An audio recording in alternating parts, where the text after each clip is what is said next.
Hey, you dorks, this is Gunnar Hansen, Leatherface from the Texas Chainsaw Massacre, and you are listening to The Dorkening.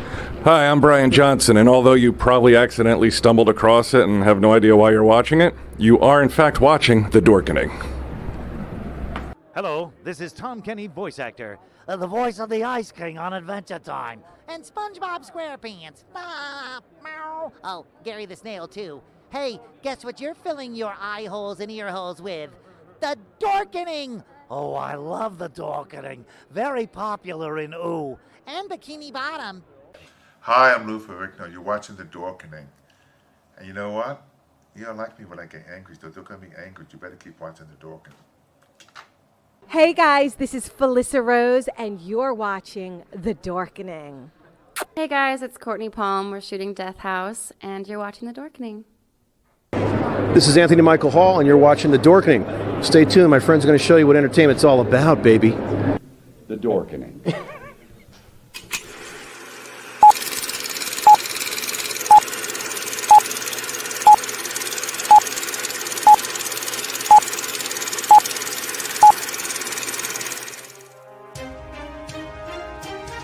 The Dorkening and all affiliated shows are not intended for anyone under the age of 18. The following may contain discussions or scenes that have adult situations, graphic violence, nudity, strong sexual content, and graphic language. This show is intended for mature audiences only. Viewer discretion is advised.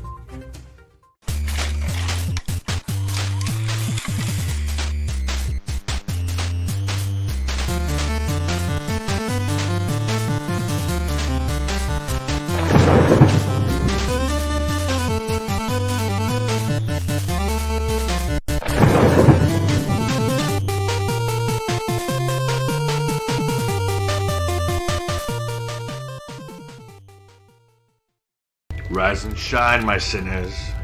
When Father Evil starts his day, he gets a little deadly. Deadly Grounds coffee has the richest, smoothest flavor you'll find anywhere. It's sinfully delicious. Once you go deadly, you never go back. Order yours at getdeadly.com.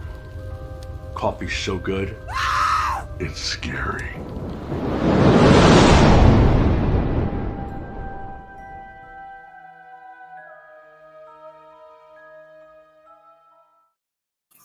Hey. Oh, wrong button there. Happy Monday, everybody. You're watching Creator Spotlight, powered by the Dorkening Podcast Network. We have a kick-ass show for you tonight.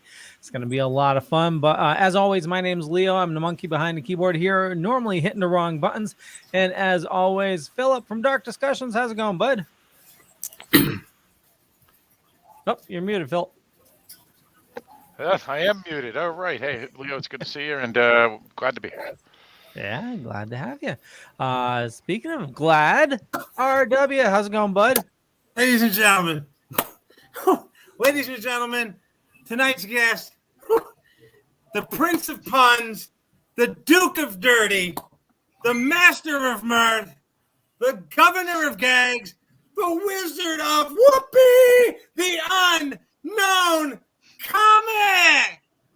Hi, I'm not here right now, but if you leave your name and number at the sound of the tone, I'll get back to you. I'm busy at the Dorkening. Hey guys, man, what kind of opening was that? That opening was longer than my ex-wife's. I got to tell you, that was crazy. Oh my God, this is going to be awesome. I don't know. It was good.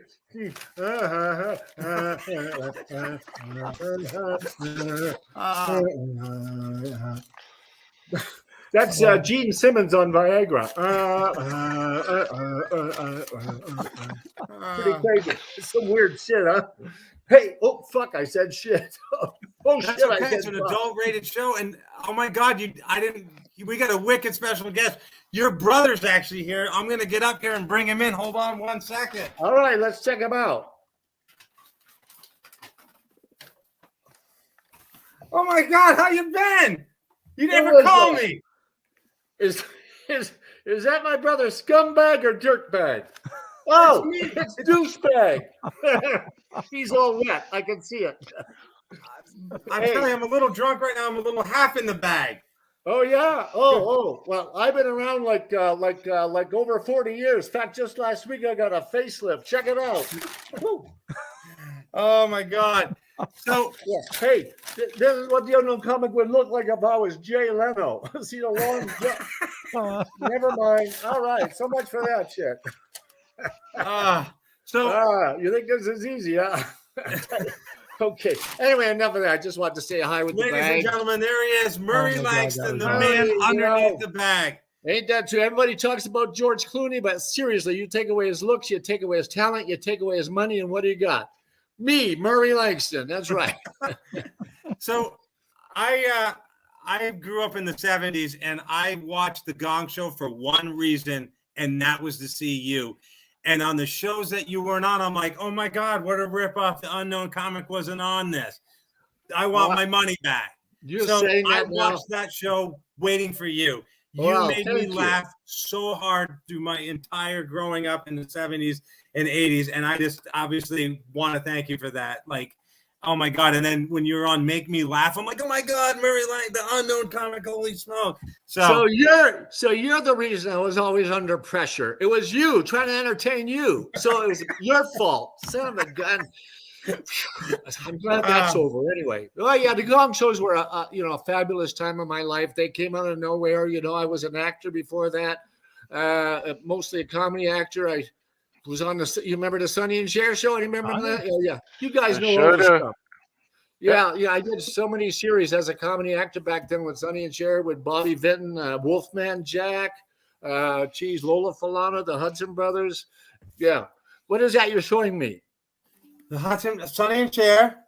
Oh, is that what that was? Oh, yeah, cool. And the Hudson brothers. And the Hudson brothers. Okay. Yeah, so I grew up with you and your comedy, and I was wondering who was making all that noise in the back room. So it was you. Okay. I follow you on Facebook. We're friends on both your Murray Langston and your Murray Langston too. And I was the guy that sent you that baby picture of you that time. Well, you were. Well, thank you, because that's it's part of my my repertoire now on Facebook. I mean, people seem to love that. Yeah. There it is. There it is. Yeah.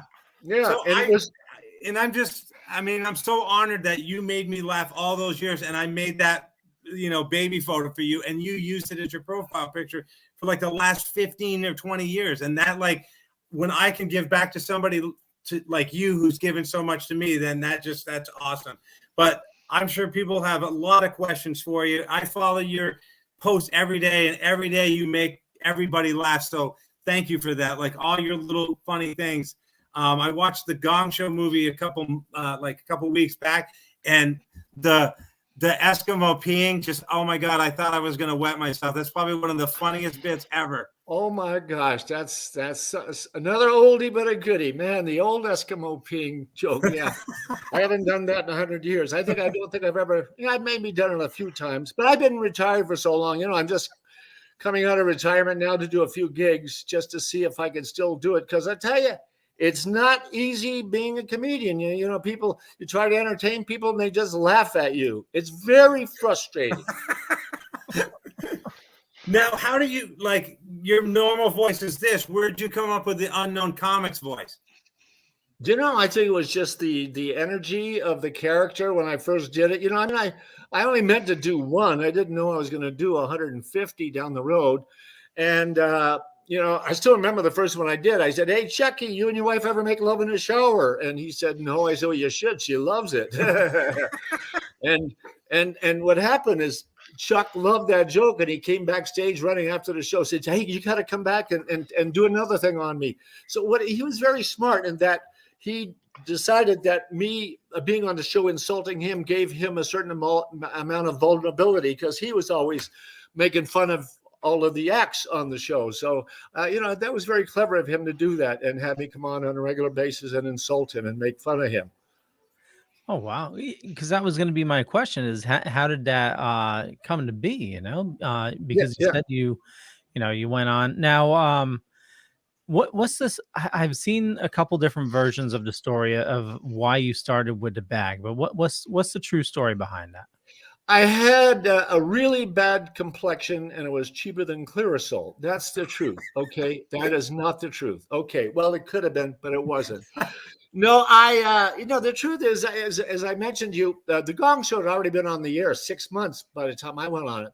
After the Sonny and Cher show and the Bobby Vinton show, all these shows that I did, I made a fair amount of money for those days, and I bought a nightclub restaurant called Showbiz, and invested all my money in it, and I sort of specialized in bankruptcy and became very successful, and sort of lost my butt about 2 years later. Interesting club, though, because guys like David Letterman started at my place. Michael Keaton was actually discovered at my place when he was doing stand-up as Michael Douglas. That was his original name. Deborah Winger was one of my waitresses. Gallagher started at my place. So many people actually started at that little club I had for a couple of years. It was an alternative to the Comedy Store back in those days. And anyway, the club folded. I was broke. I had no money. I was starting all over again. And because I've been on all these TV shows, I heard that the Gong Show was paying Screen Actors Guild Union, or AFTRA at the time, which was like a couple $100. And I just wanted to make the couple $100 because they had to pay you whether you won or lost.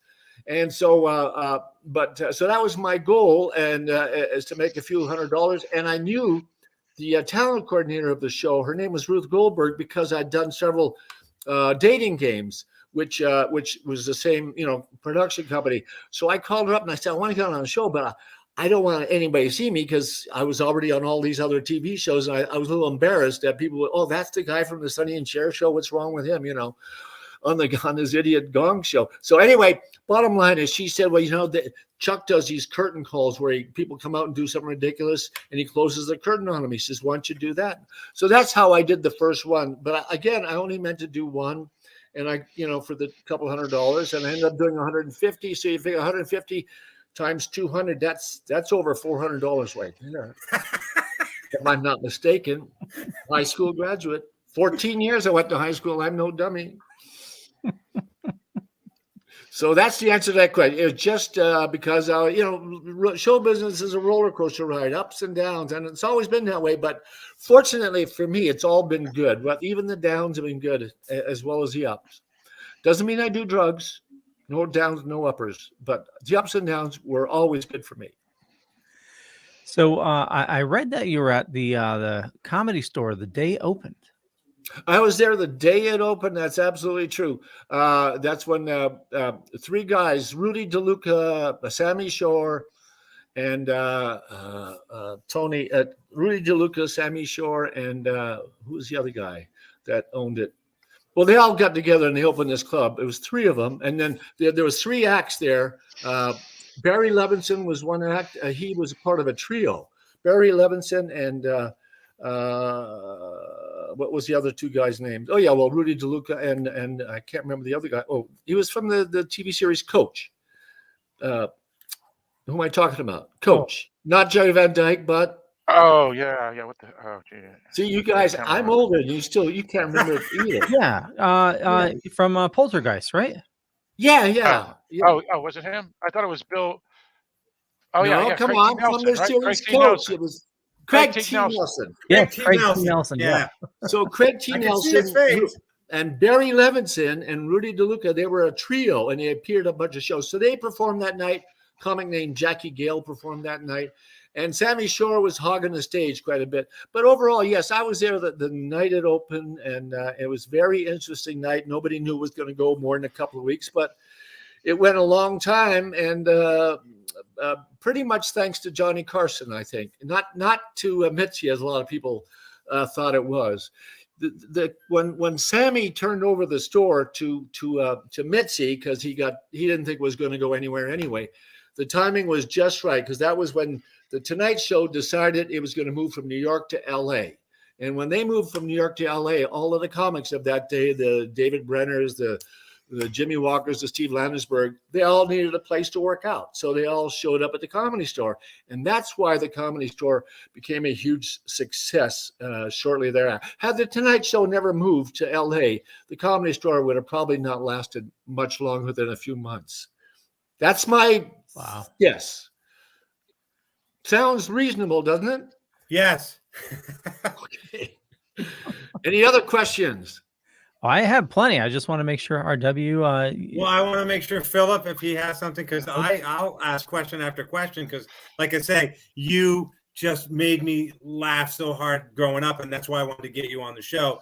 But I know other people have questions too, so I don't want to hog the whole thing. Okay. Yeah, but before I Did move ever on, make you laugh till you peed? Yeah. Okay, yeah. My sister, I could make my sister laugh at will. Yeah, Will was my brother. He hated that, but we don't need to go there. Anyway, so what's the other question? So you got your start. You started off with Rowan Martin's Laughing, correct?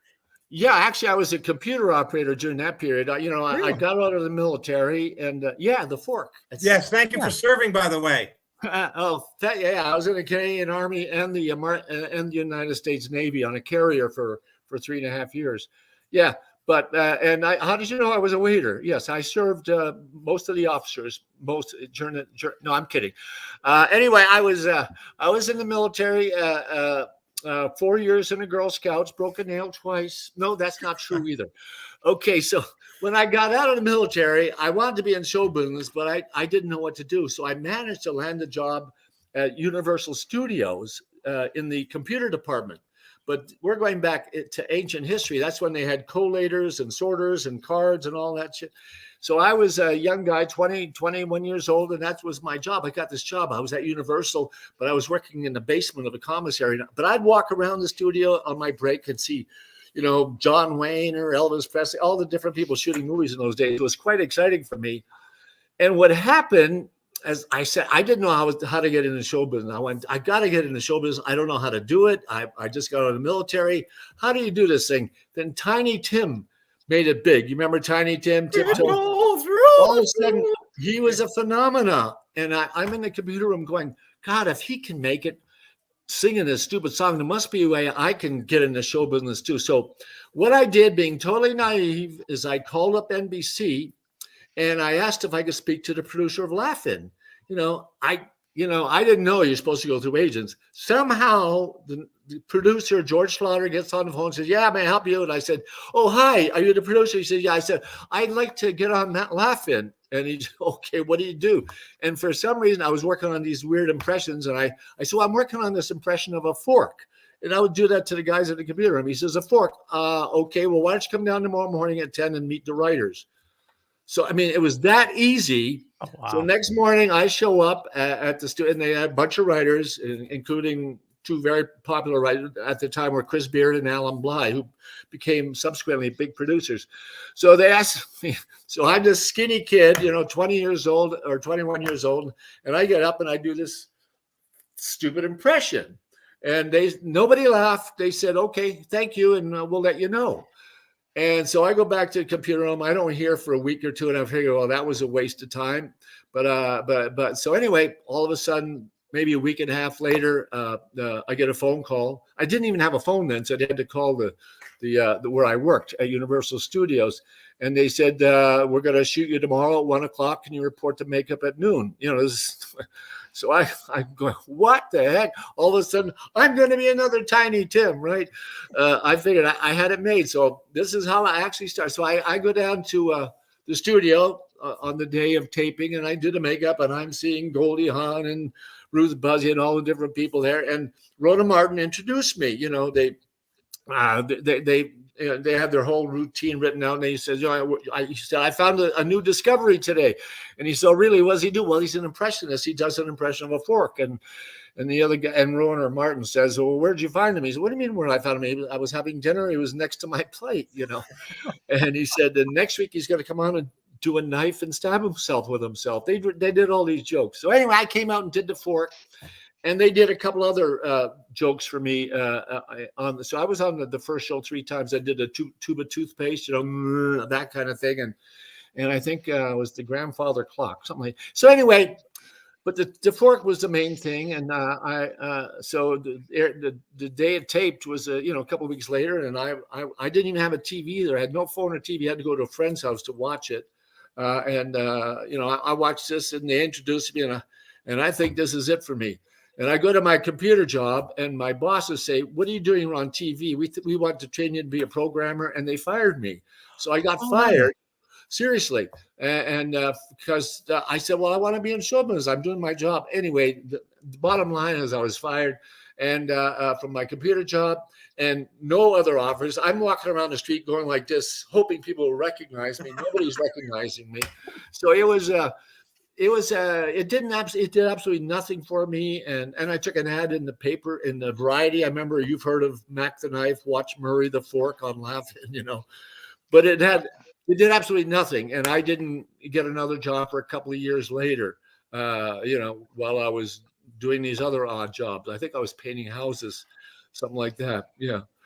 But anyway, so that's how my first job I got. It was easy to get, but it did lead to something years later, though, because it led to the Sonny and Cher show. Not positive, I'm pretty sure, because years later, I formed a comedy team, and we were working at this little place called Canopos with Cheech and Chong, by the way. We were all working for a hamburger a night, and then we'd head over to Red Fox's club. Subsequently, me and my partner got hired to be Red Fox's opening act for a hamburger. We got no money or anything like that. But so we were his act for a long time, and Red sort of became my mentor. But an agent was there and saw me and Freeman, who's my black partner, doing these really disgusting, because opening for Red Fox, we had nothing but real filthy stuff, but it was very funny stuff. And asked if we want to audition for the Sonny and Cher show. She said, I have a contact there. So anyway, next thing you know, me and Freeman are down at CBS, and we're auditioning in front of these producers, Chris Beard and Alan Bly. And all we knew was this really dirty sketch. Again, we're doing these dirty sketches, and they're not laughing at all at us. And so they, same as laughing, they said, well, thank you for coming in. We got to look at other people. We'll let you know. So we leave, and we figured for sure we didn't get the show. 3 or 4 days later, Schwab's drugstore where I'm hanging out still didn't have a phone. And we had to call it Schwab's drugstore because we hung out there all the time. And it was from the Sonny and Cher show saying we got the show. So, of course, screaming and yelling, because I was working selling shoes at that time at J.C. Penney's. And it was during the miniskirt craze, so it was not a bad job at that time. So anyway, next thing you know, we're on the Sonny and Cher show. And so, the one thing I forgot is while we were auditioning, after we finished our audition, the producers said, you look familiar. Weren't you the guy who did the Fork on Laughing a couple of years ago? And I said, yeah. So I don't know if that connection led to the Sonny and Cher show, but those two guys were the writers that saw me doing the Fork or auditioning at Laughing with the Fork, and they same two guys that saw me a couple of years later auditioning for the Sonny and Cher show became the producers. What was the place you said you worked with Cheech and Chong? Because we're actually talking to Tommy Chong tomorrow. There's a little place called yeah, Cheech and Chong will tell you that, because we would work to 2 or 3 people because we had our different comedy teams. I mean, they did their couple of dogs running around sniffing each other's butts and a lot of really funny stuff. But we worked for just food at that place. Nobody was getting paid money.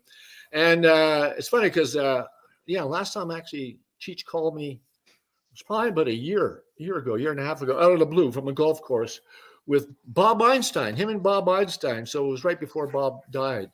They called me. But yeah, so Cheech and Chong started at this little club called Canopos, which was right next to a strip club on Sunset Boulevard. Then subsequently, like I said, that place closed, and then we all ended up going over to Red Fox's nightclub. But then it was very shortly after that Cheech and Chong started breaking. They broke real fast with their first album with that guy who produced them.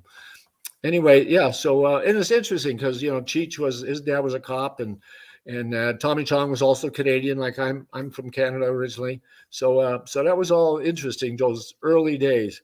And interestingly enough, and I put it in my book too, it was like years later when I was riding high and I got a great little Rolls Royce, but I got a deal. It was a friend of mine had one. So I'm driving his Rolls Royce. I'm like 28 years old, driving his cool roll, and I pull up at a stop and I look over and there's Tommy Chong in a Rolls Royce. Both of us working for a hamburger night, and there we are next to each other at a stoplight, both driving Rolls Royces. Pretty cool. That is awesome. Yeah. Now, how did your incredible friendship with Ruth Buzzi start? It probably started shortly after that, but yeah, we became very close. Ruth is, godmother to both my girls, so we're very, very close. Been together, her and her husband Kent now, 50 years we've been friends. We've did movies together. We've did everything together. Sadly, she's under the weather now. A little bit of that, not good. Anyway, so yeah. Yeah, because I saw Kent in Night Patrol with you. Yeah. Kent was in a couple movies I did. Up Your Alley, he was in that one too, I think. And Wishful Thinking. I saw something where you posted that and you said you own the rights to that, and it's nowhere right now because I tried to find it because I wanted to watch it before we had you on the show, and I can't find it anywhere. So is there any plan to get that out there at some point? Somebody just left me a message saying he knows somebody that got a movie off onto the various outlets, cable outlets. So yeah, I'm going to check on it. Yeah, because I own it, completely. It's my movie. I produced it and financed it and everything. And it's a cute movie with Ruth Buzzi plays a bag lady, and Linda Blair, of course, was another one of my close friends since she was about 13 years old. She played a really good part in it. And who else is in? Yakov Smirnoff, of course, he turned out to be weird, the Russian comic. And who else? Yeah, a bunch of people. I think Billy Barty. No, Billy Barty was in Wishful Thinking. But now, anyway. How is it you've known Linda Blair for so long, since she was that young? It was fascinating. She came in. I told you I owned this little nightclub, right? Yep. When she's probably 14, when the movie was huge, The Exorcist had just been out, was huge. She shows up at my club because I had a restaurant, so you could be and food, so you could go in there with Lenny Bruce's daughter, Kitty Bruce, who at that time was dating. Okay, my mind is going blank. Chico and the Man. Oh, Freddie Prinze. Freddie Prinze. So she was, Kitty was dating Freddie Prinze at that time. And so anyway, me and Linda and Kitty all hit it off. I ended up sort of, going, in fact, Linda, it's the only time I've ever been to the Academy Awards after she broke up with who are we talking about? Freddie Prinze? Freddie Prinze. I started going over there a little bit, and I ended up going to the Academy Awards when Lenny was up for the movie with Dustin Hoffman, the movie. Oh, wow. So I went as Kitty's date. So it's my only time going to the Academy Awards, which was really cool at that time, obviously. Yeah. Wow. And Linda and Linda's lived with me. A lot of people think we've had a relationship, which we never have. We've just been like brother, sister for years. I mean, forever. And I talked to her a few months ago, but so we still connect with each other as Ruth Buzzi. They're my long time friends. Wow. Justin says Ruth was the first person to get 4 out of 5 questions right on a Daily Show back in the day. Oh, really? I didn't know that. Yeah. So I was the first person to get all questions wrong, I think, if I'm not mistaken. But you don't like to brag. No. Well, yeah, I do. And I was bragging. I have to admit that I was. So you mentioned, working at Universal Studios, going on set, seeing like John Wayne, and then your illustrious career. What is somebody that you've met or worked with that you look back now and say, "Holy crap! I had a chance to work with that person or to know that person." Linda Lovelace. That's the one first one I can think of. I don't know if you remember her. Yeah, we know who she is. Yeah. I'm just kidding. Okay, I'll head. No, we do know who she is. Oh, you do? Okay, yeah. She's everybody knows who she is. I mean, a lot of people don't know that I for years I was a stuntman in porno films. I don't know if that word ever got out, but anyway. We'll be sure to spread that for you. Oh, yeah. You might have seen the one I did was called King Kong Plays Ping Pong with his Ding Dong in Hong Kong. Anybody see that? No. Okay. Couple times. I also did America's first patriotic porno film, Yank My Doodle. It's a dandy. Anybody see that? No. Okay. So the question was going back in the beginning. Well, I mean, throughout your whole illustrious career. I mean, because you are a cultural icon. I said I don't look at it, but that's very nice to say that. Well, but yeah, Jerry Lewis was a kid I grew up, admiring, like most comics. Steve Martin admits that. A lot of us admitted that. And to get to work with him on the Sonny and Cher show was incredible.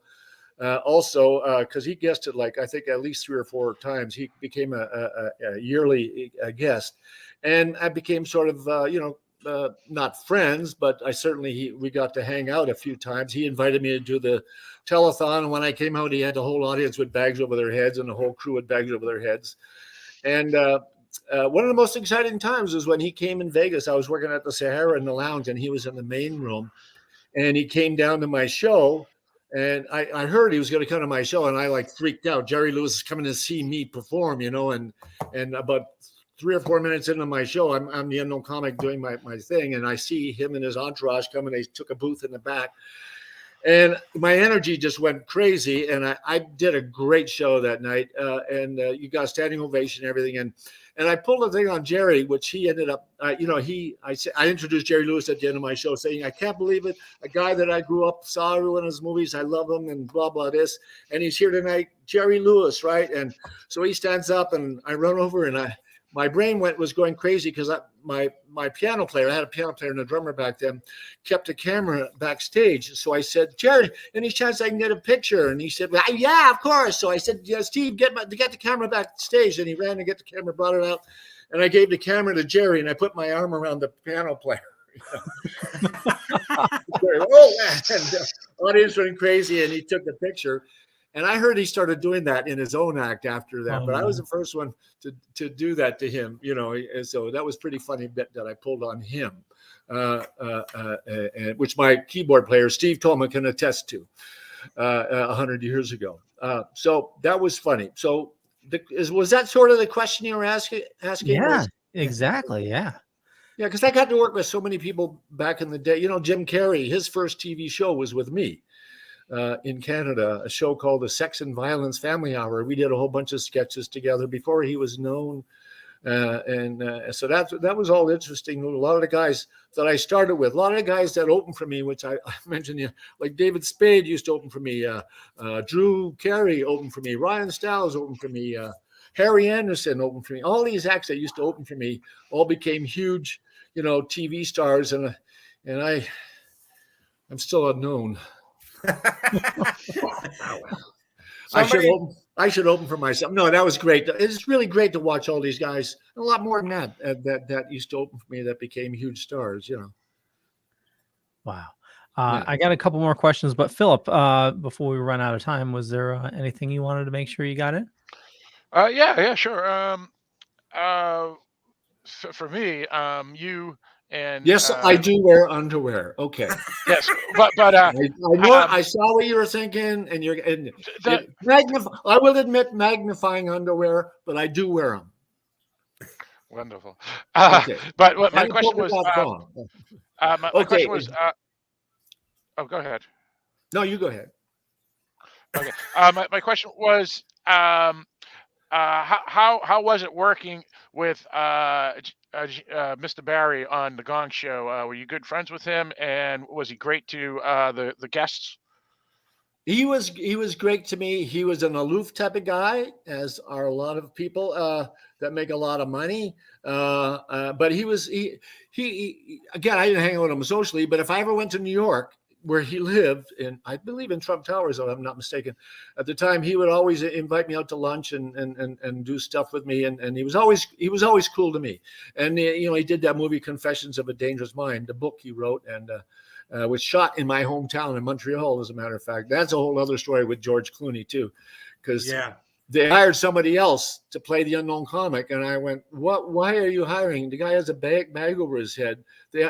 I was at home one day, and some guy calls me, says, "Hey, George Clooney just hired me to play you, the unknown comic, in this movie, and he says, can you give me an advice how to play the unknown comic?" And so I did, but I was at the same time, I didn't even know they were shooting the movie there. And so anyway, I ended up getting a hold of George Clooney and saying that I found out from my lawyer that unlike Murray Langston or Frank Sinatra, you can use anybody in a movie without their permission, but you can't use a registered character. So like Batman or the unknown comic. So my lawyer told me that they can't use that without you. So I called up the people and I said, I don't want the unknown comic in the movie. Absolutely true story. And so, and then next day, George Clooney calls me on the phone and he sends me a letter. I still have a letter somewhere saying, Murray, I'm a big fan of yours, and please don't let us use the Unknown Comic and all this stuff. And so, but what happened is he ended up flying me to Montreal, paid me some good change, because the reason I hired the guy to play him, because they were giving him a couple $100 for a day's work, right? And that was it. And they were just trying to save money. But Clooney turned out to be a fabulous guy, flew me to Montreal, put me in another scene without the bag, because they had already shot this Unknown Comic character. And had lunch with me, and he was terrific, and so that was great, and he's a great kisser. I'm kidding. No, he's a very sloppy kisser, very sloppy. I haven't seen the whole movie, but I forwarded to the part where the Unknown Comic was, and I go, wait, I don't think this is Murray because the guy's too tall. So that's the story of that. Yeah, what happened with that. But I made a nice chunk of change, flew me first class, gave me first class. So I did the right thing by telling them they couldn't use the Unknown Comic. So yeah, you did. Yeah. Mm-hmm. I mean, there's only one, and it's you. It still surprised me that I was able to make a living with that bag over my head for so many years. But it's just, it's shocking to me. But I always thought, I was gonna make a living one way or the other. So if I didn't create the Unknown Comic, I would have come up with something else pretty stupid, I'm sure. Well, it's certainly a testament to your mentality, and definitely, I want to hear about, your drive, because you're talking about, working at Universal and just calling the producer for Rowan and Martin, and looking at starting your nightclub, the Vegas show where you were losing money running that show. Oh yeah. The baguettes. Yeah, the baguettes. I had the baguettes. I had the Brown Baggers were the band, and the baguettes were the two girls. Came out and did this whole thing. Yeah, it was quite a production because I never had a show. At that time, when they asked me to do this gig and they offered me $5,000 a week, and I'd never heard of that kind of money to work in the lounge, and but I had to put a show together. And in those days, all the acts had to have a little band, either 2 or 3 pieces. So I added the girls because I really wanted a hell of a show, and because I had to put an hour show together, and I had very little experience as a stand-up. I was used to working as a comedy team, as I mentioned, with various people, Freeman being one of them. And so when I had to do this, and somehow I did the right thing, because the show was great and I got great reviews, but I had to work real hard at it. And like I said, the show, even though I was getting paid $5,000, the show was cost me about $7,000 because I had to pay all of these people. I had to pay their hotel rooms. I had to pay for food. But slowly, I didn't start making money till about a year later when I was able to drop the girls, unfortunately. But they were fun in the sack, I got to say, in a lot of ways. Yeah. It's okay. I wore baggies. I always wore baggies. Ziploc. Yeah. Did not want to be singing Papa's Got a Brand New Bag, but those are whole other stories. Yeah, anyway. You actually, if you were doing your act today, like if you had just started out now, you wouldn't have been able to have a paper bag. You would have had to have a plastic bag and you would have suffocated. Yeah, well, I actually used to say, I first tried this with a plastic bag, but I kept blacking out after the first joke. And I think the way I phrase it, and then I tried a vacuum cleaner bag, but that sucked. So, yeah, I went through every type of bag joke you could think. And that was what was good for me, because at the time I was hanging around all these comics, like Leno and so if anybody saw something that they thought would fit me, they would tell me, do this. So I really lucked out with having that character because nobody else was doing it. And that was at a time when there was a lot of camaraderie in those early days. It's just so weird to watch all these guys dying off and they're all kids.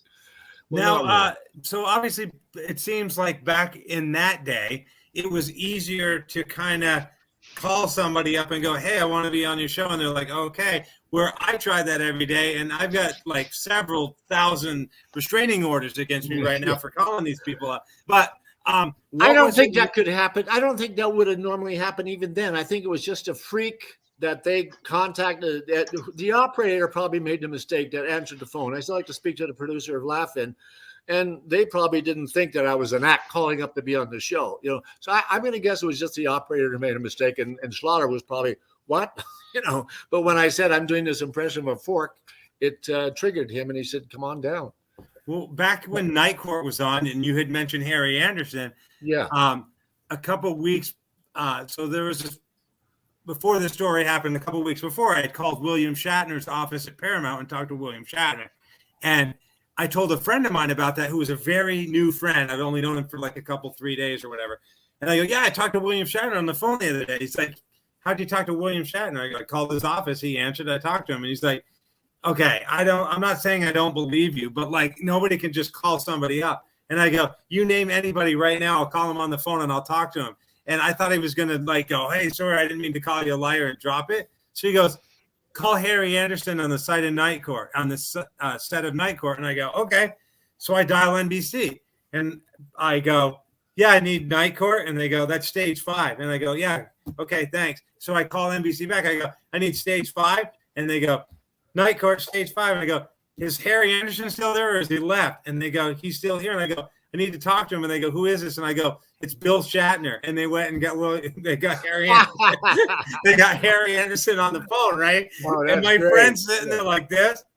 Yeah, yeah. Right? And so he goes, he finally comes on the phone. He goes, hello. And I go, hi, is this Harry Anderson? He goes, yeah, who's this? And I go, well, it's not William Shatner, but please don't hang up. And he goes, I won't hang up on you. Who are you? And I go, my name's R.W. Martin. I'm an actor from Vermont. And I was just calling to say that we heard Night Court was canceled, and, you know, it kind of bumps us out because we love this show. And he goes, hey, thanks for calling and saying so. And he goes, hey, that was a pretty crafty way of getting me on the phone. And I go, yeah, someday I'm going to be a famous actor. And he goes, keep it up. You'll be an actor in no time. And he was wicked cool, talked to me for a few minutes, and then said, look, I got to go because, you know, we're filming or whatever, and have a nice day or whatever. But yeah, it was pretty funny. So from that day on, my friend has never doubted anything I've ever said. Like, I'd be like, hey, I went to Adam Sandler's house this weekend for a sleepover. Like, that's awesome. Yeah, very cool. Yeah. Yeah. But yeah, it's not as easy as that. I got lucky like you did. But what was it like? You know, so you could, like I've known Leno for years, Jay Leno, and I have his number. It's still the same number he had 30 years ago. Can you text that to me when we get off? No, this? I can't. No, I can't. But I can call him up and he'll pick up the phone. I mean, I every once in a while I talk to him, you know, and yeah, so it's pretty cool. So what was it like working, first, you know, 2-part question, on the Sonny and Cher show with Sonny and Cher? And like, I love Sonny's work outside of the show of Sonny and Cher. I think he was hilarious.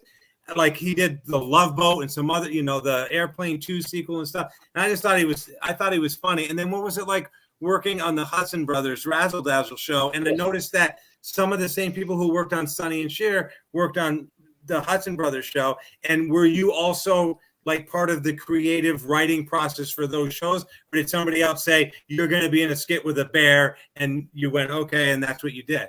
No, not on those shows. Those are pretty much, both of those were, you know, Chris Beard and Alan Bly shows. The Sonny and Cher show was really cool for you. Again, I went from selling shoes to be on this national TV show, working with all these huge celebrities. Cher was so talented at such a young age. Her comedic timing was incredible. And I've told a story, you know, the first season of Sonny and Cher on the Halloween show, I played the werewolf. So I spent, you know, 2 hours in a makeup chair doing all the hair on the nose and gross hairy hands, you know, with fingernails and shit like that. So after they did me up, I walk in a rehearsal hall, and Cher's back is to me. She's talking to one of the dancers. So I'm going to go scare her, right? So I sneak up behind her, and I put this grotesque hairy hand on her shoulder like this. And as quick as a whip, she just looks at my hand and she goes, Sonny, your mother's here. And I went, girl is quick. Now, Sonny, on the other hand, he was not a likable guy to the guys, to us. There was 5 regulars on the show, you know, me and Ted and Freeman, and Terry Garr, by the way, was the one girl that was the one regular on the show. We all worked for 4.5 years together. But Sonny was, I compare him to Billy Crystal, who I've worked and been around a couple times. I've found them both to be unlikable people to people who were not at their level or above. You know what I mean? You know, most people I've met in the business are just great, but there's certain, and Sonny was one of those. If you were not at his level or above, he didn't want to socialize with you. I found the same thing with Crystal, and so 2 people that have over the years said I didn't particularly enjoy being around them because they didn't enjoy being around me because I wasn't at their level. And I tell a story in the book where the five of us, and in fact, Sonny would refer to the regulars, us guys who were working on the show, involved in all the sketches, as atmosphere. He would say, "Where's atmosphere?" You know, he insulted us.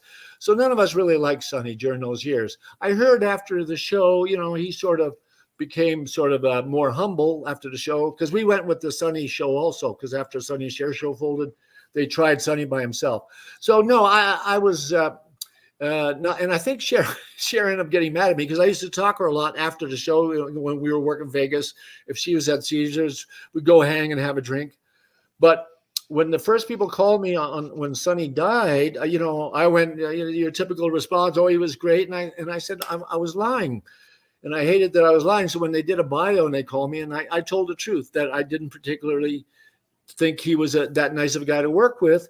And Terry Garr apparently was even worse than I did. I was sort of mild, but Terry really didn't like him. And so and then Cher stopped talking to me after that for some reason. Although she did hook up with me on Twitter a couple of years ago. But so I don't know, because Cher obviously was not happy with him during their initial breakup, but when he died, she made a quick turnaround. So that was all very interesting. But I was just telling the truth that the guy was not pleasant to work with, and he liked to inflict pain. Like if we were in scenes where we're all crowded, he'd knee us and stuff like that. He was sort of a mean guy, but a very talented guy in his song way. I mean, you think about "I Got You, Babe." That's just an iconic, great song, and a lot of his songs were great. So, but a lot of people, Billy Crystal's extremely talented, and I'm not saying he wasn't, because at the time I was saying, well, maybe it's just me, he didn't like me, so big deal. But then I got to know a lot of people, and I found out that the writers at the Tonight Show didn't like it when he came down. So then I went, so he was a putz back in those days. And what about the Hudson brothers and that crew? The Hudson brothers were interesting. Well, they right on the verge, I could compare them to me because the Unknown Comic has sort of been right on the verge too. Never catapulted, neither did the Hudson brothers ever catapult, but they held their own, and they all went in their own different directions. They were fun. That show was shot in Canada, and it was all Canadians. That was just a party for all of us. We just ate and partied and had fun and did this kid show and got paid. So it was a great party. And Peter Cullen? Peter's Canadian, very talented. He's the voice of the movie, and he did all the voice in the Sonny and Cher show. Welcome to the Sonny and Cher show. Yeah. Great voiceover artist, and used to live right next to Glenn Campbell. We used to go to his house and go over to Glenn Campbell's house back in those days. It was pretty interesting. Poor guy. He was a talented guy too that had a sad ending. Wow. Yeah, I have your book, Journey into the Unknown. I just don't have it here because for a while I was homeless and I was living in my car. So still most of my stuff is in a storage unit, but I purchased it or whatever. And I read it, and you met Elvis at a Vegas hotel. And that was so cool hanging with him all night. Yeah, that was true. Yeah. Now, what was he like? Because there's, some people go, "Oh, he was this." And some people say, "Oh, he was that." And we had his brother Billy on a couple months ago, or whatever. But what was your take? Well, his brother would have been there. I'm pretty sure. He was the one that he had little bowls of drugs that he was passing around to everybody because he was quite the pill pusher. Elvis was. So interesting because Linda Thompson, was his girlfriend at the time. Linda Thompson. Yeah. And I connected with her a couple of years ago, and she wouldn't have remembered the night if it was just me. But she now how I met him was through. I'm blanking out again. The singer. You remember? You read the book. Who was the singer that Elvis was visiting? Was it? I was going to say Julie. She was married to Harris. She was married to Jim Stafford. And Harris, the guy, hotel owner, she was a singer. She had one huge hit record. Singer, female. Nancy Sinatra. Nancy Sinatra. No, it's Nancy. No. And it wasn't Juliet Prowse, Anne Margaret. Was it Bobby Gentry? Bobby Gentry, thank you. Wow, good job. So, thank you. So that's what happened. Me and my buddy Freeman we went to Vegas and we were broke, and we had made friends with Bobby Gentry because she had done the Sonny and Cher show. But she was really friendly, really super nice. So anyway, we were driving out of Vegas and we saw Bobby was at the Desert Inn. So we said, hey, we got to go say hi to her. Because she was just a total sweetheart. So we went backstage and her show was just finishing, and so we went. So we told the guard we're friends of hers and we'd like to see her, and so they escorted us backstage. And so after her show, because it was just ending, so Bobby saw Mary Freeman, come on in. She welcomed us in, and she said, I got a friend visiting here. And we turn, and it's Elvis Presley, was visiting Bobby. So and another friend of mine was opening for Bobby on that gig, John Biner, who was a long time. Oh my God! Yeah, and so anyway. My buddy Freeman, who was also on the Sonny and Cher show, my black buddy from he was from Mississippi. So him and Elvis were both from the same sort of area. So they talked. But then I told him that's when I had my nightclub, and I offered him $50 if he'd come and do my club, because I said that's what I was paying. And every time I said something, and he thought that was funny. He says, "Well, that's what I was getting as a truck driver before I became famous, And I says, "Well," so anyway, I offered him a job at my club, and I kept throwing little zingers, and every time I made him laugh, my brain would go, "You're making Elvis Presley laugh." Anyway, so eventually he says, "Well, we'll all go to my place and have a little party, So after the show, so we all go down. And he had his entourage with him of a couple of people. All go down the freight elevator to the back, get on these limos. And Bobby said she'd meet us there later, as did John Biner. But we went with Elvis, and Elvis he was into karate then. So he we're all like Ken. It was very weird with his buddies, and he gave his buddies all a little gun as a present that night for some reason. And then Bobby showed up, and Linda Thompson was his girlfriend, like I said at the time. And then Bobby showed up, and the freaky thing, he did a karate thing. He wanted to show off his karate stuff, and he used me as his foil. And you go for the eyes, then you go for the throat, and then you go for the groin. And I remember saying, when you go for the groin, do I get dinner in a movie with that? And Elvis laughed, and I went, "Oh shit! I made Elvis laugh again." And so I kept making him laugh, and because I was just on top of the world then. But the interesting thing was, at the end of the night, it was like 5 a.m. We were just partying all night. He wanted to play guitar. He sat right next to me on the floor, and I'm here, and people are around, and Linda's over there. And he started singing, "Are you lonesome tonight?" "Are you lonesome tonight?" And I could see he was really singing it to Priscilla. But and then after a few songs, but it's just so weird to have Elvis sitting next to you on the floor singing "Are You Lonesome Tonight?" And then he started to sing religious songs, and that was sort of my cue, because I wasn't actually I was an atheist until I found out I was God, but that's a whole other story. So anyway, he started singing a bunch of religious songs, and that was our cue. So we sort of, plus we were tired, and we had to get back to LA, me and Freeman, so we left. But like I said, I ended up communicating with Linda Thompson just about a year ago, and because I sent her my book, because I wrote about the Elvis thing, and she said she wouldn't remember it was just me, but she remembered exactly when I mentioned Bobby Gentry. She remembered that night completely. So wow, it's pretty cool. And John Biner is still around. He'd remember the night too, because he was there. Yeah, he's pretty funny. Yeah, John Biner. Well, one of the best impressionists. He was the first impressionist to do impressions in an occupation. John Wayne as a priest. Well, that comes Spirit 220. He did. He was the first guy to do impressions of celebrities in occupations. There's a lot of people out there that people don't realize were master impressionists. Frank Gorshin and Larry Storch. I mean, there's so many of them that. What? Oh, Larry Storch was good too. Yeah. Yeah. So it's He did a like lot people good. don't realize that there's these people that like Larry Storch and Frank Gorshin. They remember Mr. Riddler and they remember Larry on F Troop or whatever. But they were both like John Biner that just did these immense impressions or whatever. Yeah, my favorite was he was very, very clean, but he had a couple of raunchy ones. He would do celebrities taking a dump. It was hilarious, but that was only at a comedy club or something. He would never do that live.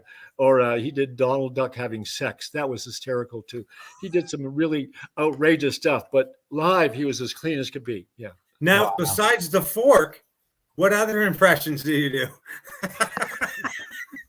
Well, in my act, I do a bunch of weird impressions. They're all really weird. When I do a show, like I said, I haven't done shows in years. The last show I actually did was about 5 years ago. I did a couple of cruise ships with a bunch of rock and roll celebrities, which were a blast. So I did the comedy.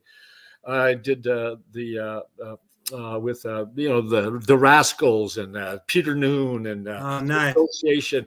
All these like 15 acts, and I was the comic relief on the show, and that was a fun gig. But that's they offered me that, and I couldn't turn that down. But I've been pretty much retired, raising my two girls. I have two daughters, which I adore, and I love being a dad, and that's what I sort of retired. But I'm coming out for a short spell. I just booked like about 6 or 8 clubs just to get up and really have some fun again. Wow. Maya and Mary. Good. Maya and Mary, my two daughters. And I see the videos you post of Mary all the time, and you are just so proud of her, and I can just see how much you love her. Yeah. And, I see how much you love both your daughters, but every day here's Mary and I canoeing or kayaking or whatever it is. Here's us on the boat. Yesterday. Mary, come here. Here's Mary downtown dancing, and there was she was downtown somewhere doing her dance, and here's Mary on stage, and I see it all the time, and I try to put a light on that cruise ship. She sang the song "Tomorrow," and got a standing ovation. She could barely still talk. Right. But she managed to belt out that song, and I think I posted it and got a standing ovation. She's not shy at all about getting on stage. Yeah, she's got her dad in her. Yeah, and her sister, because her sister was Britney Spears' background singer on several of her albums, and she got her name on most of the albums. On like Song Circus. That was my daughter singing with Britney on that, and a lot of her big hits. But she's doing really well now as a songwriter. Yeah, she's got songs on Lil Wayne's album. She had a song she wrote on one of Britney's albums too. So she's sort of following in my footsteps, but musically in a musical direction. Now, how far away from you does she live? An hour and a half. So it's not too far. No, it's not too far. We just spent the night there last night. We went to the boat and partied, me and Mary, then we went to Maya's. So, got our little group thing going on. Yeah. Nice. Well, go ahead, Leo. No, I was just going to say, speaking of being a dad, we definitely wanted to be respectful of your time. I know you have Mary to take care of. She's locked in her room right now. No, she's not locked in her room. Hold on a second. Mary, come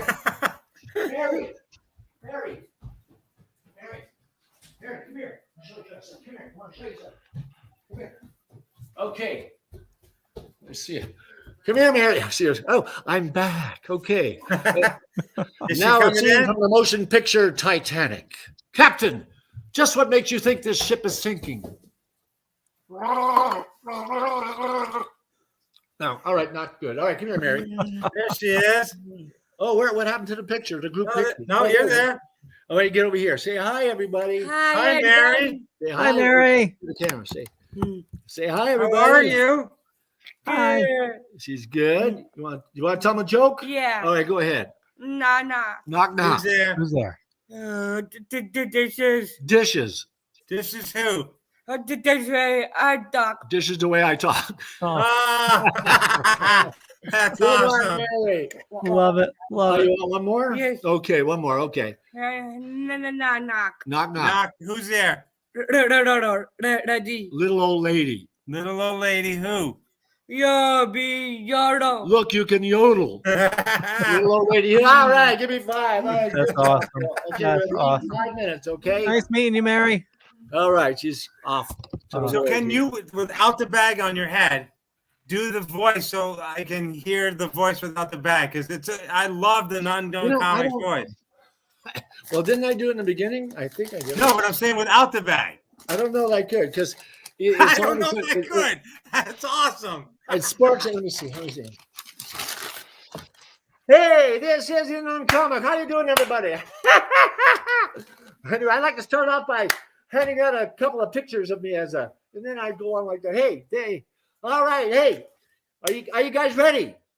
Yeah. All right, I do a lot of weird things, okay? Whenever I finish a bit, I'm going to make this movement, which is known as a bow, and that's when you should applaud. So don't be afraid to applaud whenever you see me make a bow movement. All right, what's the three worst words you can hear when you're in the middle of having mad, passionate sex? Honey, I'm home.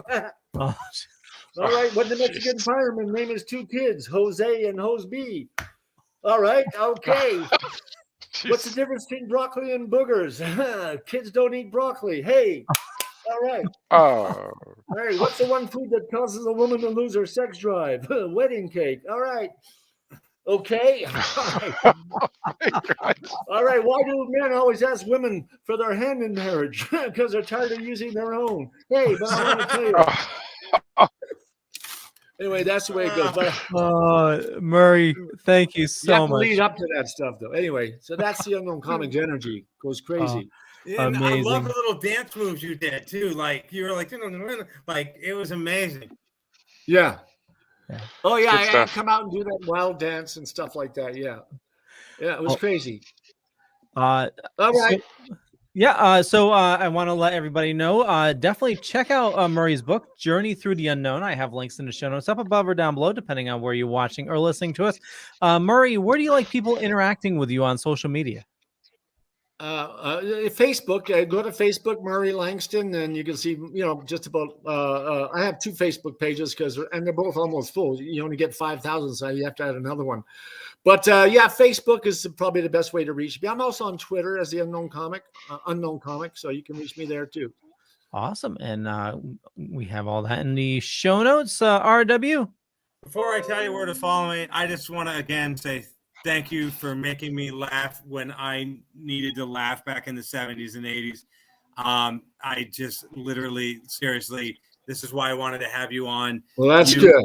It's good are an to laugh, icon. but you You're don't an laugh. icon, whether you think you are or not. And you've brought so much laughter to so many people. So just know that that is true, that you have made, millions of people laugh through your career. And I appreciate Well, that. hundreds. Yeah. Yeah, No, well, maybe. thanks, RW. At least three. Yeah, well, three here. Okay, well, thanks, guys. I appreciate that. Yeah. But you can follow me down here. And don't forget to pick up my book, Life Inside My Head, which I believe Murray has a copy of. And he used it to start a fire one time because he was all out of kindling wood. And he said that it burnt really, really good. Like nice. Well, I misunderstood that you said inside my head. I just completely misunderstood it. Yeah. Anyway. No, I do. But I did you really send me that book? Yeah. I actually have an autograph that you sent me back that said, because I sent you a picture and I don't have it available right this second, but it was a picture from like way back in the day. And you're like, whoa, I was just a kid then. And you signed it to RW. Thanks for the book. Oh, yes. Now I remember. It all comes back, just getting old as a bitch, Yeah. But now we got to say, Philip, where do you want to be? Philip. But life is great. I'm not complaining. They can find me at darkdiscussions.com and on Facebook as Philip Perrin. So. Okay. And for me, just Google Leo Pond. You find a bunch of stuff. Could be true, could be not. But I want you, definitely go follow Murray. I was going to say Furry. And follow these. Okay. Follow these awesome people, and I run a little thing called the Dorkening Podcast Network. We got about 40 shows on the network, a lot of awesome people doing a lot of awesome stuff. And with that, have a most awesome day. Thanks for being here, Murray. Take care, guys. Thanks, Enjoy. Murray.